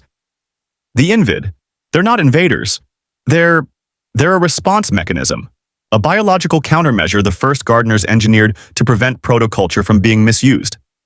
Daniel completed her thought, horror and understanding mixing. The Robotech Masters cultivated protoculture beyond safe thresholds. The violates civilizations did the same. Each time living energy is cultivated above certain levels without proper wisdom, the Invid activate. They're not consuming protoculture out of hunger, they're consuming it to restore balance. In the SGC briefing room, where this revelation was immediately transmitted, the implications crashed down like a collapsing building. "You're telling me," O'Neill said slowly, "that we're the bad guys? That the space locusts eating entire civilizations are the good guys trying to stop us from using too much magic flower power?" "Not good or bad," Daniel replied via communication. "Ecological. The first gardeners recognized that protoculture, living energy that interfaces with consciousness, could be catastrophically dangerous if overused. They engineered the Invid as a failsafe. When cultivation exceeds sustainable levels, the Invid activate and consume it, forcing the cultivation to stop." "But the Invid are killing billions," Lisa Hayes protested. "Because the Robotech Masters cultivated protoculture for thousands of years beyond sustainable thresholds," Carter explained, on her scientific mind processing the data, even as her human conscience recoiled. "They created an ecological debt, and the Invid are the collection agency. The problem is, the Invid's programming doesn't distinguish between the masters who caused the problem and innocent civilizations caught in the crossfire." Gloval's face was ashen. "Then Earth's cultivation, the 3 months we spent growing protoculture, we contributed to the problem?" "Minimally," Dr. Lang interjected, having reviewed the first gardener's data. "Our cultivation followed ancient protocols specifically designed to remain below activation thresholds. But the residual protoculture from the Masters' millennia of abuse, that's what drew the Invid. We're victims of someone else's ecological disaster." Rick Hunter, standing in the briefing room after yet another combat patrol, now felt pieces clicking into place. The Robotech Masters knew. That's why they were so desperate. They knew the Invid were activated by their own overcultivation, and they were trying to find ways to shut them down or hide from them. The dimensional scatter of protoculture repositories, that was them trying to reduce their ecological footprint. "Too little, too late," Roy Fokker added grimly. "And now we're all paying for their mistakes." Thor's holographic form flickered with what might have been Asgard concern. This information changes strategic calculations significantly. If the Invid are programmed biological response rather than sentient invaders, negotiation may be possible. They operate on directives, not desires. "Can we communicate with them?" Hammond asked Daniel. "The first gardener's archives include communication protocols," Daniel replied. "But there's a problem. The Invid are essentially biological machines programmed billions of years ago. They don't negotiate. They execute their function. The only way to stop them is to eliminate the ecological debt that activated them." "Which means what exactly?" O'Neill demanded. Carter pulled up calculations that made everyone in the briefing room tense. "It means we need to remove protoculture from this universe entirely. Every cultivation world shut down permanently. Every reserve destroyed. The SDF-1's power systems converted completely to Naquata. Every trace of living energy eliminated until the Invid's activation threshold drops below critical levels. That could take decades," Gloval said quietly. "Or Selmac spoke through Jacob Carter. We could accelerate the process. The Invid consume protoculture. That's their function. What if instead of fighting them, we directed them toward concentrated protoculture deposits? Controlled consumption that eliminates the ecological debt faster. You're suggesting we feed them, Bra'tac said flatly. I'm suggesting we use their programming against them, Selmac corrected. The Invid aren't evil. They're tools performing their function. If we provide them concentrated protoculture sources to consume, while eliminating our own usage, we accelerate the ecological rebalancing. Once protoculture levels drop below activation thresholds, the Invid will go dormant. They'll return to whatever baseline state they existed in before the Master's abuse triggered them. Dolza shifted uncomfortably in his reinforced chair. The Zentraedi were created to fight the Invid. For thousands of years we fought them. Now you propose feeding them? Working with them? I propose recognizing reality, Teal'c said quietly. The Goa'uld created the Jaffa to serve as slaves. When I learned the truth, that the gods were false, I stopped serving them. You learned the Masters were not infallible gods. Perhaps now we all learn that the Invid are not devils, merely consequences of actions taken before any of us existed.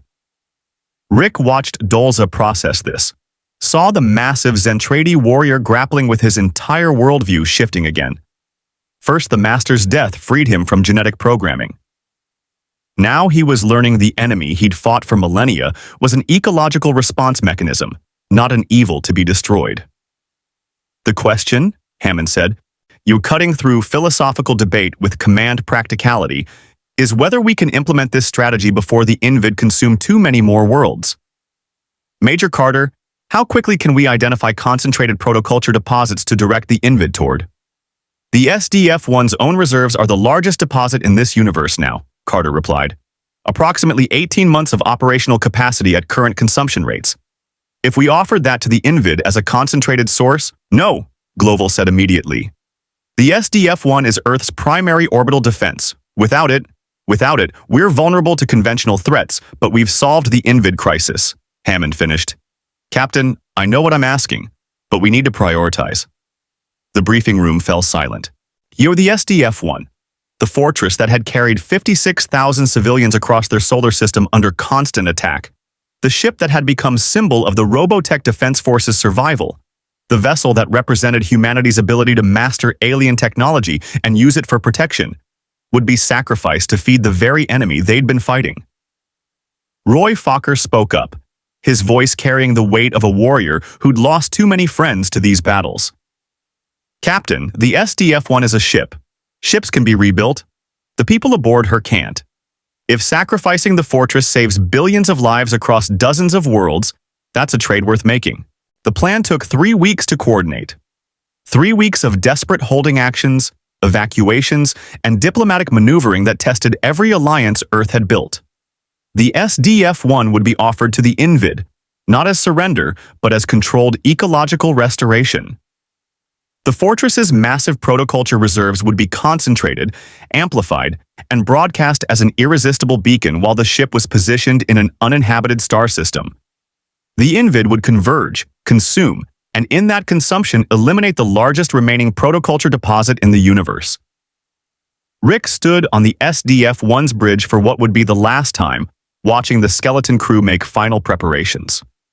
Most of the fortress's personnel had already evacuated. 56,000 civilians relocated to Earth and allied worlds. Military personnel redistributed to other vessels. Only essential engineering staff remained to oversee the final broadcast and then evacuate via pre-positioned Asgard beaming technology.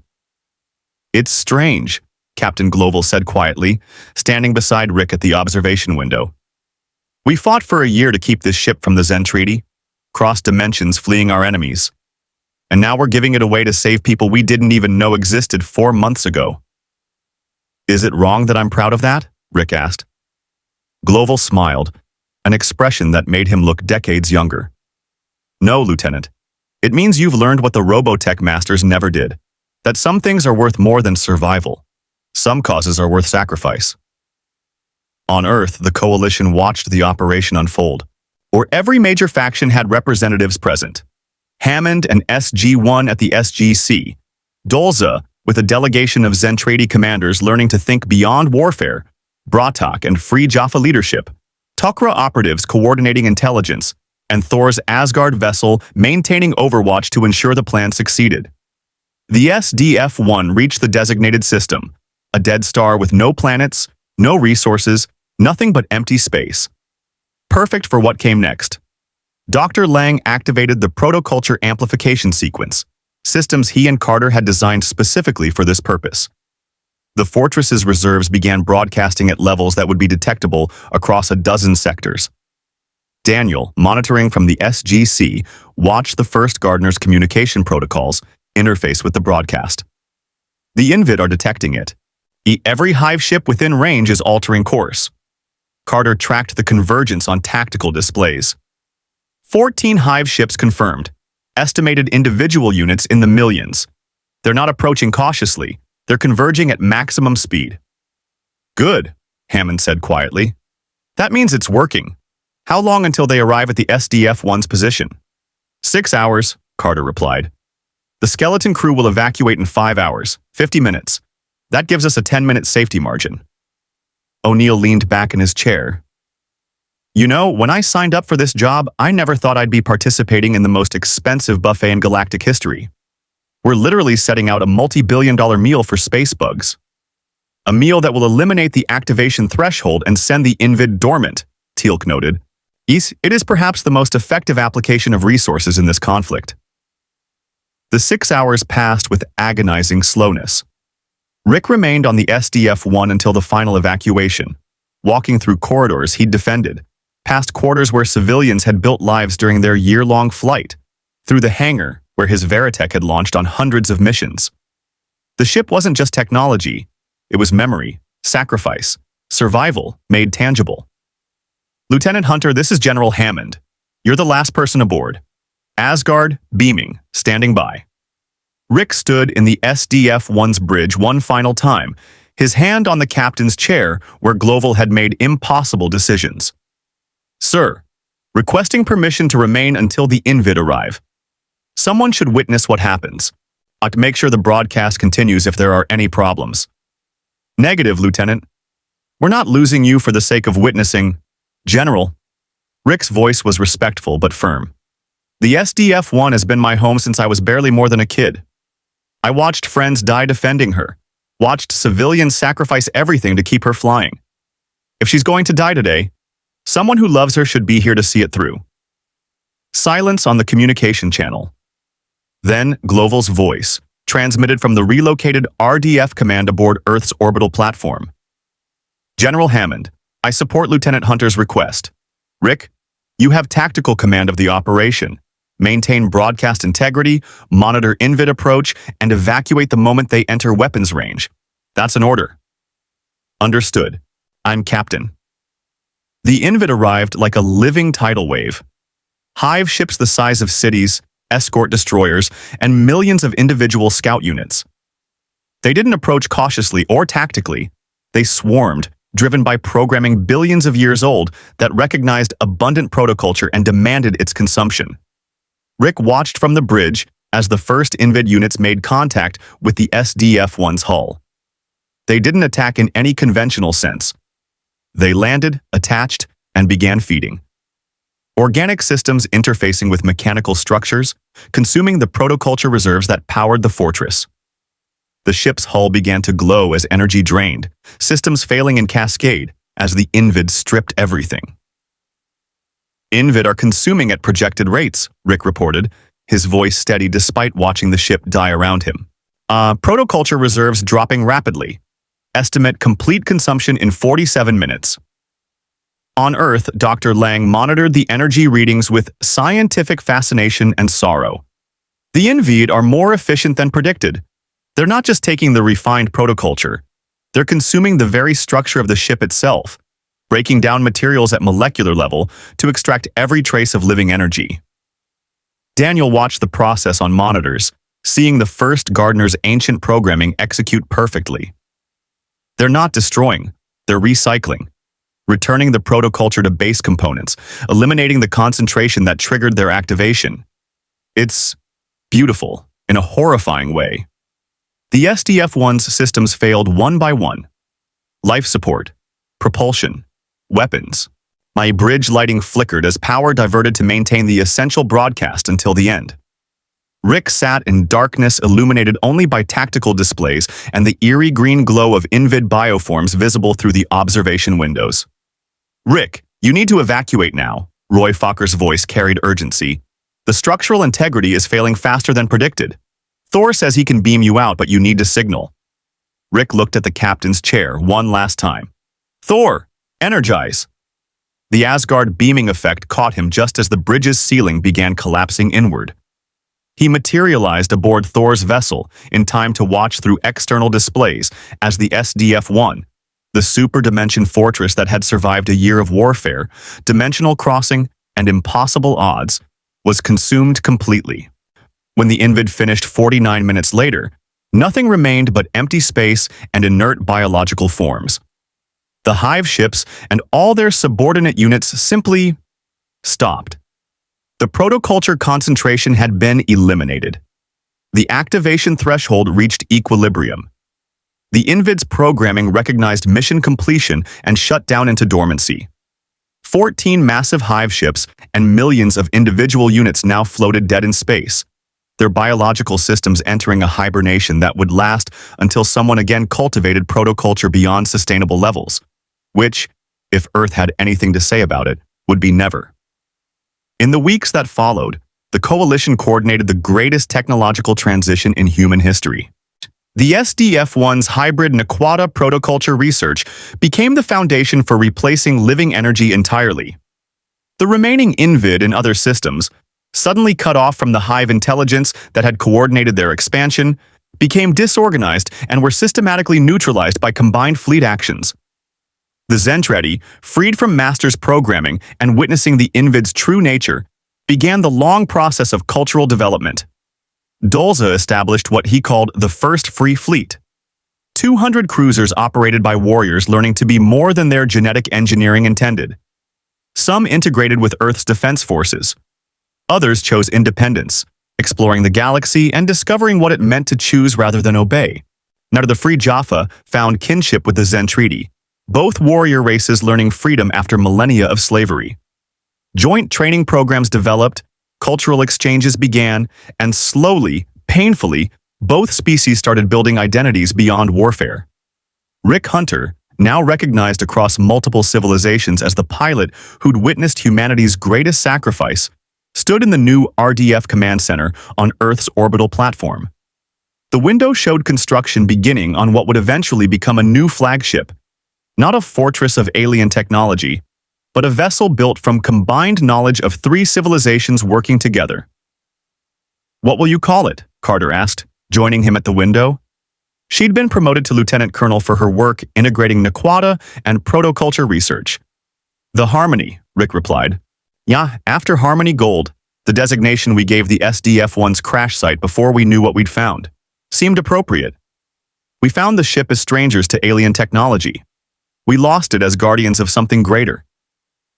O'Neill approached with Hammond, both men looking unusually contemplative. "Lieutenant Hunter, you've been offered permanent assignment to SG-1 as specialist in dimensional technology and protoculture systems. Pays terribly. You'll get shot at regularly. Daniel will bore you with archaeology, and Carter will explain science you don't understand." "Interested?" Rick smiled. "When do I start?" "Monday," Hammond said. "But first..." He gestured to a ceremony taking place in the orbital platform's main observation deck. Representatives from Earth, the Free Jaffa Nation, the Tok'ra, the Zentraedi First Free Fleet, and even Asgard observers had gathered. Global stood at a podium, his naval uniform somehow appropriate for this moment that transcended any single military tradition. 3 months ago, we were refugees from another dimension. We brought war to your universe unintentionally. We complicated your conflicts with threats you'd never imagined. But you welcomed us. You fought beside us. You sacrificed your greatest tactical asset to save billions of lives across dozens of worlds. The SDF-1 is gone, but what it represented, humanity's refusal to surrender, our ability to adapt and overcome, Our commitment to protect not just ourselves, but all who cannot protect themselves. That endures. We are refugees no longer. We are allies. We are one defense, one purpose, one commitment to ensure that the galaxy never again faces extinction because civilizations failed to cooperate. Dolza stepped forward, his 9-foot frame no longer intimidating, but simply present. The Zentraedi were created as tools of destruction. We were programmed to fight without understanding why. This coalition, this alliance of free peoples, taught us that warriors can choose what they defend. I speak for the First Free Fleet when I say, we choose to defend life. We choose to defend freedom. We choose to defend the principle that no species should be enslaved by genetics, false gods, or ancient programming. Brotok's aged voice carried the weight of centuries. The Jaffa fought for freedom from the Goa'uld. Now we fight for a greater freedom, the freedom of all species to determine their own destiny without fear of consumption, enslavement, or extinction. This alliance represents hope. May we prove worthy of the sacrifice made to achieve it. Thor's holographic form flickered. The Asgard have observed many civilizations. Few achieve cooperation across such diverse species in times of crisis. Fewer still maintain that cooperation when immediate threat passes. This coalition has potential to become something unprecedented. A true galactic alliance based not on dominance, but mutual benefit. The Asgard commit to supporting this vision. The ceremony concluded with the formal establishment of what history would call the Protoculture Accord, a treaty binding Earth, RDF remnants, Zentraedi, Free Jaffa, Tok'ra, and allied civilizations to 3 principles: sustainable use of advanced technology, mutual defense against existential threats, and commitment to elevating all species rather than exploiting them. Rick watched the treaty signing and thought of the SDF-1 dying in space, consumed by forces older than comprehension to restore balance to a universe humanity had barely begun to understand. They'd lost the fortress. But they'd gained something worth more than any single ship. They'd gained proof that different versions of humanity, different species, different origins, different conflicts, could choose cooperation over conquest, could choose sacrifice over survival, could choose to be guardians rather than conquerors. The dimensional rift remained permanently closed. The Robotech universe and Stargate universe would never again connect. But the legacy of that collision, 2 Earths forced to cooperate, warrior races learning freedom, you ancient enemies becoming allies, that would echo across both galaxies for generations. Somewhere in Earth's archives, Carter and Daniel preserved the first gardener's records. The warnings about living energy. The protocols for sustainable cultivation. The reminder that some power, no matter how useful, came with responsibility too great to ignore. And on construction platforms orbiting Earth, engineers from 3 civilizations built the Harmony, a ship that would carry not conquest but exploration, not domination but cooperation, not the weight of one civilization's survival but the hope of dozens working together. Rick Hunter, the fighter pilot who'd stepped through a Stargate and discovered a galaxy at war, looked at the future taking shape in Earth's orbital space and smiled. Indeed, more stories awaited. But this one, the collision of universes, the sacrifice of pride for principle, the transformation of enemies into allies, this story had found its ending, and that ending was a beginning.